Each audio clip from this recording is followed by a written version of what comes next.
right, here's the thing. Nobody expects to get bitten by a shark, but if it happens, certainly nobody expects for it to happen in this fashion. A man was surfing at New Smyrna Beach when he caught air on a wave and literally landed on top of a shark.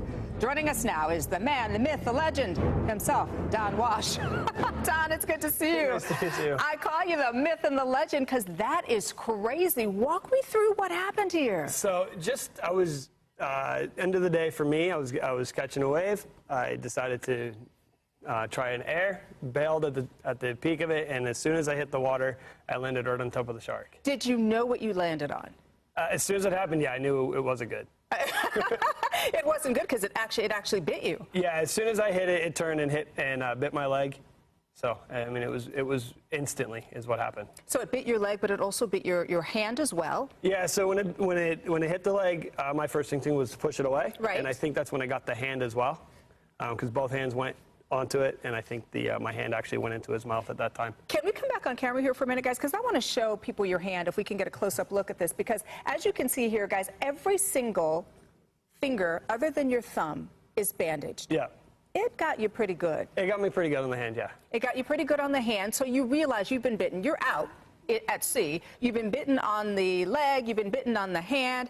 Did panic set in? How did you get back to shore? No, panic didn't, but just the first instinct was to get out of the water as quick as I could. Because you were bleeding, weren't you? Yeah. Lots of blood. Lots of blood. I don't want to know how much blood, but lots of blood. How far offshore were you, and how far did you have to go to get Only back about on? 20 meters. Oh. Like, I wasn't far off. I wasn't in deep water. I was not far off the beach itself. So you were able to swim back? Yeah, I grabbed my board and paddled right back in. So once you got back in and then you got back to shore, talk to me about what happened then. Did people come around you? Did you say, hey, I've been bitten by a shark? What happened? Yeah, so I got out of the water, and a good friend of mine was out taking pictures, and she looks over and said, did you get any good waves? And I said, yeah, I got a few, but I just got bit by a shark.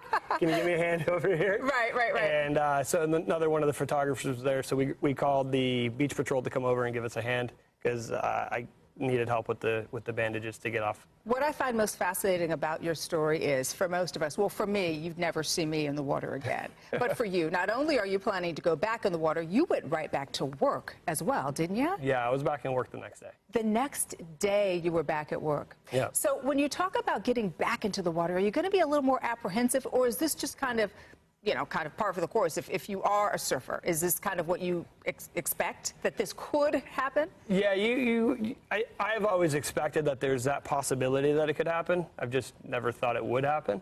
But as going back in the water, there's probably going to be some apprehension, but I will be back in the water. Can I tell you the good part about this? You know what they say, if you get bitten by a shark, the odds are so low.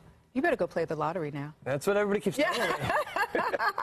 And if you win, then of course you can share it with the rest of us. Exactly. But I think that is such a great thing, a great story, and I'm so glad that you're able to get back in the water and that you are going to be okay. And we appreciate you stopping by. Thank you very much. Here first. Thank you so much.